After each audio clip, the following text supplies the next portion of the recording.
அஸ்ஸலாமு அலைக்கும் வரஹ்மத்துல்லாஹி வபரகாத்துஹு. அன்புக்குரிய சகோதர சகோதரிகளே, நபிகள் பெருமானா ஸல்லல்லாஹு அலைஹி வஸல்லம் இந்த உம்மத்துக்கு சொல்லித்தந்த 5 முக்கியமான விஷயத்தை இன்னைக்கு நான் உங்கள்ட்ட இந்த காணொலியில் பேச போகிறேன். இது நம்முடைய வாழ்க்கையோடு சம்பந்தப்பட்டது. கண்டிப்பாக நாம் இதை தெரிந்து அந்த விஷயங்களிலிருந்து தவிர்ந்து வாழ்வதற்கு முயற்சிக்க வேண்டும். முழுமையாக இந்த காணொலியை பாருங்கள். சிறந்த பலன் இதன் மூலம் உங்களுக்கு கிடைக்கும் என்று நான் நம்புகிறேன். நபிகள் பெருமானார் ஸல்லல்லாஹு அலைஹி வஸல்லம் அவர்கள் சொன்னார்கள், ஹம்சும் பி ஹம்சின், 5 நடந்தால் கண்டிப்பாக வேறொரு 5 நடக்கும்னாங்க. 5 விஷயம் நடந்துச்சுன்னா கண்டிப்பாக அதற்கு பகரமாக 5 கிடைக்கும். என்னது? ஒமா நகச கௌமுன் அல் அஹ்த, ஒமா நகல கௌமுன் அல் அஹ்த, உடன்படிக்கை முறிக்கப்படக்கூடிய நிலை ஏற்படுமையானால், உடன்படிக்கை முறிக்குதல்னா என்ன? வாக்கு கொடுத்த வாக்கை முறிச்சிடுறது, அல்லது கொடுத்த வாக்கை பாதுகாக்காமல் பேணாமல் இருக்கிறது, செஞ்ச உடன்படிக்கைக்கு நேர ஆப்போசிட்டாக நடக்கிறது, கொடுத்த வாக்குறுதியை அப்படி காற்றுல பறக்க விட்டுறது. இந்த மாதிரி நிலையெல்லாம் ஏற்பட்டால் அல்லாஹ் இதுக்கு பகரமாக என்ன தெரியுமா? இல்லா ஸல்லல்லாஹு அலைஹிம் அதுவஹும், அவர்களுக்கு எதிராக அவர்களுடைய எதிரிகளை அவர்களின் மீது அல்லாஹ் சாட்டி விடுவான். அப்போது எந்த சமுதாயத்தில் வாக்கு சுத்தம் இல்லையோ அந்த சமுதாயம் எதிரிகளால் குறிவைக்கப்படும், எதிரிகளால் வலை பின்னப்படும், எதிரிகள் சூழ்ச்சிக்கு அவர்கள் இரையாகி போவார்கள் என்று பெருமானா ஸல்லல்லாஹு அலைஹி வஸல்லம் சொல்லிட்டு, வாக்கில் சுத்தமாக இருங்க, கொடுத்த வாக்கை காப்பாற்றுங்க. அது உங்கள் குடும்பத்தில் கொடுத்த வாக்காக இருந்தாலும் சரி தான், உங்கள் மனைவிக்கு கொடுத்த வாக்காக இருந்தாலும் சரி தான், உங்கள் தொழிலில் ஏற்பட்ட நண்பர்களுக்கு கொடுத்த வாக்காக இருந்தாலும் சரி தான், உங்களுடைய நிறுவனத்திலே பணி செய்யக்கூடிய ஊழியர்களுக்கு கொடுத்த வாக்காக இருந்தாலும் சரி தான், அதை பாதுகாத்துக்குங்க. பாதுகாக்கிறனா உங்கள் அழிவு யாரின் மூலமாக ஏற்படும்? உங்கள் எதிரிகளின் மூலமாக உங்களுக்கு அழிவு நெருங்கிக் கொண்டே இருக்கும் என்று பெருமானார் ஸல்லல்லாஹு அலைஹி வஸல்லம் சொன்னார். 1. 2வது, அல்லாஹ் சில சட்டத்திட்டங்களை நமக்கு குர்ஆனின் மூலமாக கற்பித்து தந்திருக்கிறான். அந்த சட்டத்திட்டங்களின் பிரகாரம் நாம் தீர்ப்பளிக்க வேண்டும். நம்ம இஷ்டத்துக்கு தீர்ப்பளிக்கக்கூடாது. மனம் போன போக்கிலே பிரச்சனைகளின் சமயத்திலே நாம் தீர்ப்பளித்து விடக்கூடாது. பிரச்சனைக்கு காரணமானவர் நமக்கு சொந்தக்காரர், தெரிந்தவர், நமக்கு அறிமுகமானவர், நண்பர், நமக்கு பக்கத்து வீட்டுக்காரர், எனவே இதை கண்டும் காணாமல் போய்விடு. இதே ஒரு தவறை வேறு யாராவது ஒருவர், ஒரு ஏழை, ஒரு பாமரர், ஒரு இல்லாப்பட்டவர், ஊரிலே பெரிய அங்கீகாரம் இல்லாதவர் செய்திருந்தார், அவரை நைய புடைக்கிறது.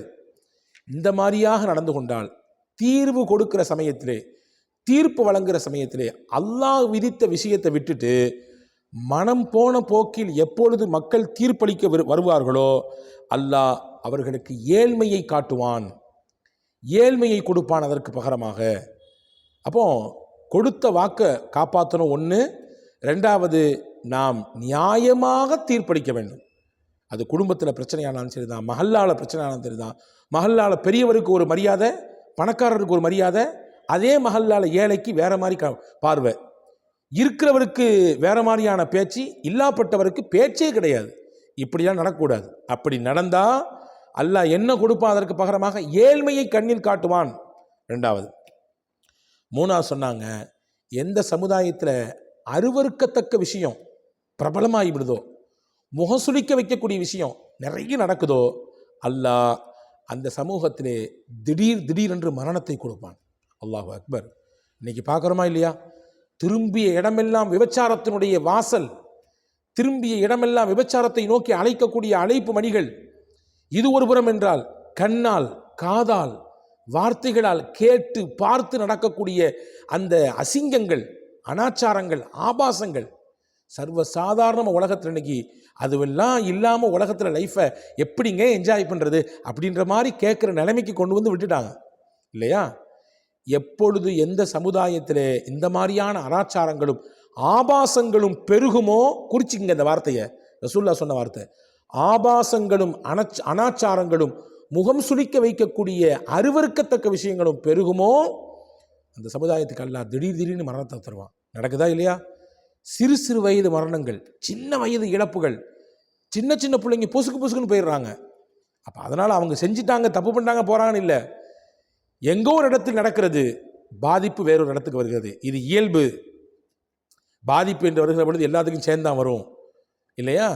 அப்போ 3வது விஷயமாக ரசூலுல்லாஹி ஸல்லல்லாஹு அலைஹி வஸல்லம் சொல்லி கொடுத்தது. 4வது விஷயம் ரசூலுல்லாஹ் சொன்னாங்க, அளவையில் நிறுவையில் மோசடி செய்தால், அளவையில் நிறுவையிலே மோசடி செய்தால் என்ன செய்வான் அல்லாஹ்? வியாபாரத்தில் நீதமாக நடக்கலை, சொன்னது ஒன்று, செய்கிறது ஒன்று. காட்டின பொருள் ஒன்று, கொடுக்கறது வேற ஒன்று. முன்னாடி காட்டும் பொழுது நல்ல காஞ்ச அரிசியை காட்டுறாங்க, ஆனால் தரும் பொழுது ஈரமான அரிசியை தூக்கி தந்துடுறாங்க. நம்ம புலம்பி தள்ளுறோம் வீட்டுக்கு வந்த உடனே, கண்ணை பார்த்தானே வாங்கணும், காஞ்ச அரிசியே தான் இருந்துச்சு, என்னங்க ஈரமாக இருக்குது, புலம்புறோம் இல்லையா? இப்போ பொருளிலே மோசடி, வியாபாரத்திலே முன்னுக்கு பின் முரணாக செய்வது, கொஞ்சம் காசை பார்க்கணுன்றதுக்காக வேண்டி எதையாவது விட்டு அடிச்சிடுறது, கொஞ்சம் வேகமாக சம்பாதிக்கணுன்றதுக்காக வேண்டி மக்கள் நலன் மீதெல்லாம் கொஞ்சம் கூட அக்கறை இல்லை, எனக்கு என்னன்னு கொடுத்துட்றது. இப்படி நடந்தால் ரசூலுல்லாஹ் சொன்னாங்க, வறுமையை அல்லாஹ் காட்டுவான், அதாவது பஞ்சத்தை அந்த சமுதாயத்துக்கு கொடுப்பான். பஞ்சம் ஏற்படும். என்ன மாதிரியான பஞ்சம்லாம் ஏற்படும்?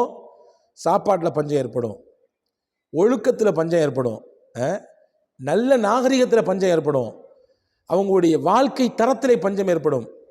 பஞ்சத்தின் வகை எத்தனை உண்டோ எல்லா பஞ்சத்தையும் அல்லாஹ் தொழிலிலே நியாயமாக இருக்காதவர்களுக்கு அவர்கள் செய்யக்கூடிய தவறினாலே பஞ்சத்தை தருகிறான் என்றார்கள் பெருமானார் ஸல்லல்லாஹு அலைஹி வஸல்லம். அஞ்சாவது முக்கியமாக சொன்னாங்க, எந்த ஒரு சமுதாயம் ஜக்காத்தை பேணி கொடுக்கவில்லையோ, ஜக்காத்தை சரிவர நிறைவேற்றவில்லையோ, இன்னைக்கு ஒரு லிஸ்ட் எடுங்க, கணக்கெடுங்க, ஒவ்வொரு மஹல்லாவிலையும் கணக்கெடுங்க. ஒரு மஹல்லாவில் 300 தலைக்கட்டு, உதாரணத்துக்கு ஒரு அப்ராக்சிமேட்டாக சொல்கிறேன், அதில் ஒரு 50 பேர் ஜக்காத்து கொடுக்கறதுக்கு தகுதியானவங்க வச்சுக்கோங்க, தோராயமாக சொல்கிறேன். 300 குடும்பங்களிலே 50 குடும்பம் ஜக்காத்தை சரியாக கொடுப்பதற்கு தகுதியானவர்கள். ஆனால் அந்த 50 பேரும் கொடுக்குறாங்களா? ஒவ்வொரு மஹல்லாலையும் சரியாக கணக்கிட்டு, எங்கள் மஹல்லாவில் இத்தனை நபர்கள் ஜக்காத்துக்கு தகுதியானவர்கள், வருஷா வருஷம் கிளீனாக கொடுத்துட்டு இருக்கிறாங்க என்று நம்மால் உறுதிப்பட சொல்ல முடியுமா? ஜக்காத்து கொடுப்பதற்கு தகுதியானவர்களே அதை அப்படியே தூக்கி போட்டு விட்டு போய் கொண்டிருக்கிறாங்க.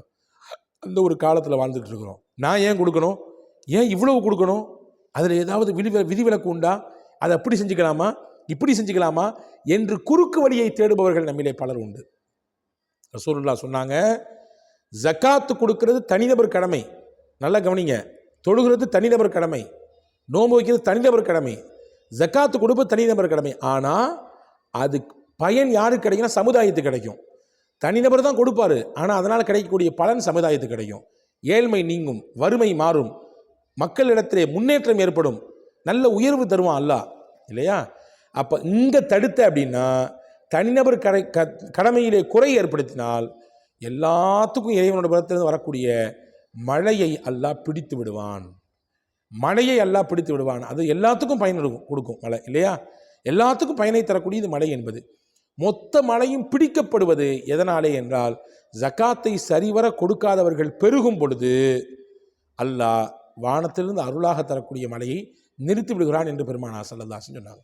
இப்போ இந்த 5 விஷயத்தை யாராவது மக்கள் செய்தீர்கள் என்றால் அதனால் ஏற்படக்கூடிய பின்விளைவு 5ஐயும் நீங்கள் சந்தித்து ஆக வேண்டும் என்பதை அழகாக அற்புதமாக நமக்கு கற்றுத்தருகிறார்கள். வாழ்க்கையில் இதிலே ஏதாவது ஒன்றிலே நாம் சம்பந்தப்பட்டிருந்தால் கண்டிப்பாக திருத்திக் கொள்வோம், நம்முடைய வாழ்க்கையை சீர்தூக்கிக் கொள்வோம், உயர்ந்த வாழ்க்கைக்கு, லட்சியமிக்க வாழ்க்கைக்கு வல்ல அல்லாஹ்வின் பேரருளை நாடுவோம்.